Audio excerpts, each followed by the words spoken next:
Hello guys.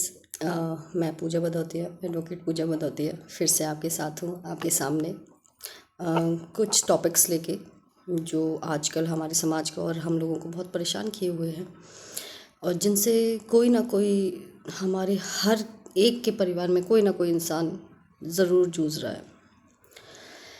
वो topics हैं, एक तो क्रिमिनल मैटर्स में, कुछ हैं सिविल मैटर्स में, कि किसी ने कोई है जो अपने शांतिपूर्वक अपने परिवार के साथ अपनी ज़िंदगी भर की कमाई से ख़रीदे हुए घर में रह रहा है और किसी को ये गवारा नहीं है, तो उसने उनके साथ कुछ ऐसा कुकृत्य किया कि वो अपने घर में शांति से न रह पाए। उसके घर को, उसकी जमा पूंजी से बनाई संपत्ति को हड़पने के लिए कुछ कूटरचित चीज़ें ऐसी कर दी कि आपको अदालत में रोज़ भागना पड़ रहा है, राइट। कुछ ऐसी चीज़ें हैं क्रिमिनल लेवल पे कि महिलाओं में भी हैं। ऐसा नहीं है कि महिलाएं आज पूरी तरीके से सुरक्षित हो गई हैं या सुरक्षित होने के बाद आक्रामक हो गई हैं। हर तरीके की दुनिया है, महिलाएं भी गलत हैं, महिलाएं कुछ ऐसी भी हैं जिनके साथ गलत हो रहा है। सीधी सी बात है कहने की कि एक्चुअल में जिन महिलाओं की सहायता करने के लिए ये कानूनी न्याय संहिता हमारी बनी हुई थी, जिसको अभी अमेंड किया है 2023 में, वो उन महिलाओं के लिए थी जिनके साथ सच में हकीकत में शोषण हो रहा है, लेकिन उनका फ़ायदा नहीं, गलत फ़ायदा वो महिलाएं उठा रही हैं जिनके साथ कुछ गलत नहीं हो रहा, जो अच्छे से जी सकती हैं, जो अपनी मर्ज़ी से जी सकती हैं, अपनी मर्ज़ी के काम कर सकती हैं, अपने जीवन को अपने हिसाब से चला सकती हैं, और जिनको एक्चुअल में इन कानूनी प्रावधानों की ज़रूरत है उन तक तो ये जा ही नहीं रहा, पहुंच ही नहीं रहा, उनको पता ही नहीं है हमारे राइट्स क्या हैं। तो इनका गलत फ़ायदा ना उठाएं। आपसे हाथ जोड़कर अनुरोध है।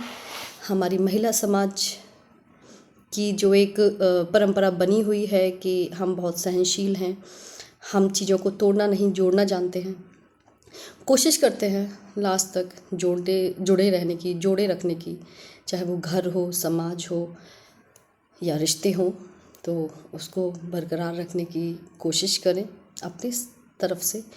और उसके बावजूद भी अगर आपके साथ गलत हो रहा है, आपको कोई नहीं समझ रहा है, आपके साथ अन्याय किया जा रहा है या आपको शोषण किया जा रहा है आपका, तो ज़रूर आवाज़ उठाएं, फिर न चूकें।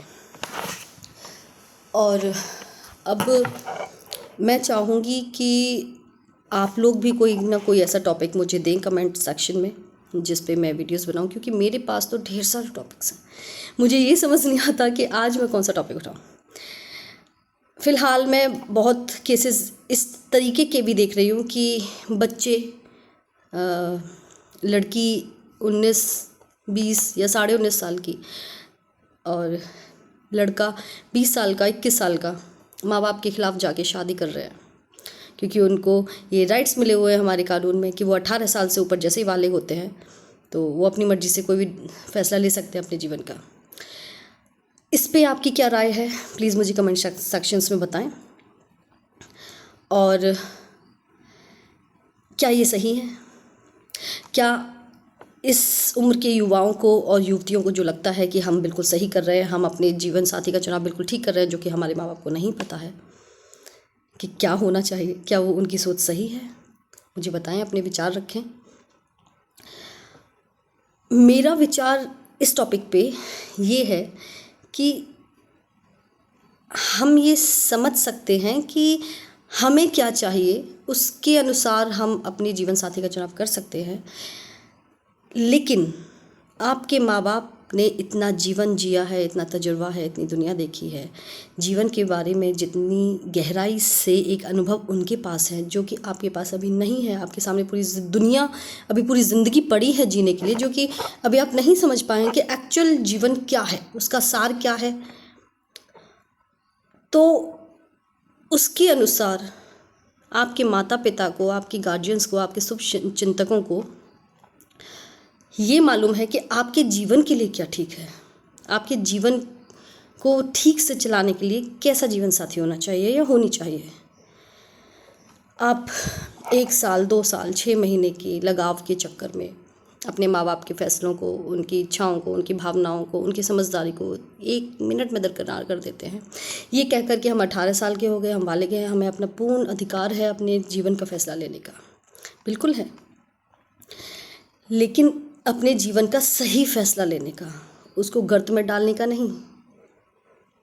आपके माँ बाप आपको गर्त में जाने से बचाते हैं। एक केस आया था मेरे पास, लड़की करीबन 19 साल के आसपास की थी, लड़का 21 साल के आसपास का था।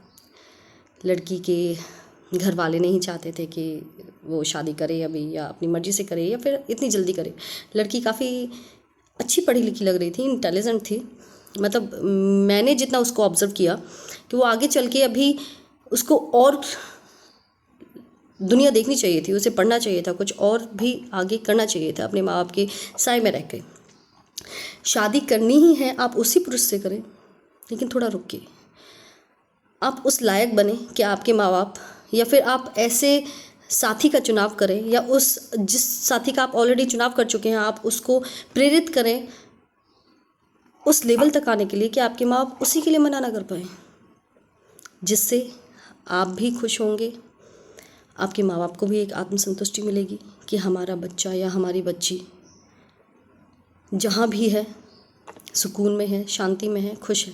कोई भी माँ बाप कुछ अपवादों को छोड़ दें, क्योंकि आज की दुनिया में हर तरीके का अपवाद देखने को मिल रहा है, तो मैं 100% तो नहीं कहूँगी, कुछ अपवादों को छोड़कर आज की दुनिया में, पहले की में भी, कभी भी कोई माँ बाप नहीं चाहते कि उनके बच्चे दुखी रहें, उनके बच्चों को कोई तकलीफ़ हो। वो जहाँ तक भरसक प्रयास करते हैं उनको एक अच्छी, एक सुकून भरी ज़िंदगी जीवन देने का प्रयास करते हैं, चाहे वो जीवन साथी का उनके लिए चुनाव हो, उनकी पढ़ाई लिखाई हो, उनको समझाने का तरीका हो, उनको संस्कार देने का तरीका हो। सब चाहते हैं कि उनके बच्चों का जीवन अच्छे तरीके से चले आगे। वो उनके साथ ज़िंदगी भर नहीं रह सकते माँ बाप, तो आगे के लिए उनको इतना प्रिपेयर करना चाहते हैं कि वो अच्छे से अपने जीवन के संघर्षों से लड़ सकें, अच्छा डिसीज़न ले सकें अपने हिसाब से। इतना एटलीस्ट उनके लिए कर दें, उनको इतनी समझदारी दे दें अपने हिसाब से। तो प्लीज़ माँ बाप को समझें, आपका पूरा कर्तव्य बनता है उनको समझने का, क्योंकि जब आप छोटे से थे, जब आपने जन्म लिया था, जब आप कुछ नहीं जानते थे, तब उन्होंने ही आपको संभाला था। आपके लिए क्या सही है, क्या गलत है, कब आपको भूखे रहना है, कब आपको दवा चाहिए, कब आपका पेट भरा होना चाहिए, वो उन्होंने ही डिसीज़न लिया था। तो आज भी वो पूरी तरीके से दिमागी रूप में परिपक्व हैं आपके जीवन का डिसीज़न लेने के लिए। मैं ये नहीं कह रही आप पूरे तरीके से अंधे होइए। आपको अगर कहीं लगता है कि नहीं ऐसे होना चाहिए, तो बैठकर बात कीजिए अपने माँ बाप से, लेकिन बिल्कुल खिलाफ मत जाइए, क्योंकि आपसे भी पहले आपके लिए अच्छा डिसीज़न लेने का जो एक हौसला है या एक समझदारी है, वो आपके माँ बाप में है। तो उनसे बात कीजिए, उनके खिलाफ मत जाइए। मेरे पास बहुत टॉपिक हैं, मैं अपनी साइड से भी टॉपिक्स ला सकती हूँ, लेकिन मैं चाहती हूँ कि आप लोग मुझसे जुड़ें, तो आप कोई ना कोई टॉपिक दें डेली, जिस पे मैं आपको कुछ जो दुनियादारी में चल रहा है, या जो मैं उनसे समझ पा रही हूँ, जो तजुर्बा ले पा रही हूँ, वो मैं आपके साथ शेयर करूँ, मुझे अच्छा लगेगा। और आप भी अपने विचार कमेंट बॉक्स में रखें और सब्सक्राइब कर लें मुझे। आज से मैं नाइट में 8:30 PM अराउंड लाइव आऊँगी, आपके जीवन के लीगल वे में, कानूनी तौर पे विधिक राय किसी भी लाइन में आपको अगर चाहिए तो आप ऑनलाइन लाइव आके मेरे साथ जुड़ें। मैं जितनी कोशिश हो पाएगी, जितना प्रयास कर पाऊँगी, वहाँ पे आपकी समस्याओं का हल करने की कोशिश करूँगी। ज़रूरी नहीं है कि आप पैसा लेके या कुछ लेके ही किसी की सहायता कर पाएँ। अगर आपके पास ज्ञान है, आपके पास तजुर्बा है, तो मेरी सोच है कि आप उसको बाँटें, ताकि किसी के जीवन में कुछ अच्छा हो पाए। अगर हमारा थोड़ा से योगदान भी अगर किसी के जीवन को सुधारने में रहे, तो हमें भरसक करना चाहिए। यही एक छोटी सी मेरी शुरुआत है। आप इसमें मेरा सहयोग करें, मुझ पे विश्वास करें और मेरे साथ जुड़ें, मुझे सब्सक्राइब करें, लाइक करें, कमेंट बॉक्स में अपने विचार रखें। और कल मैं क्या टॉपिक लेके आऊँ ये आप प्लीज़ मुझे बताएं। धन्यवाद।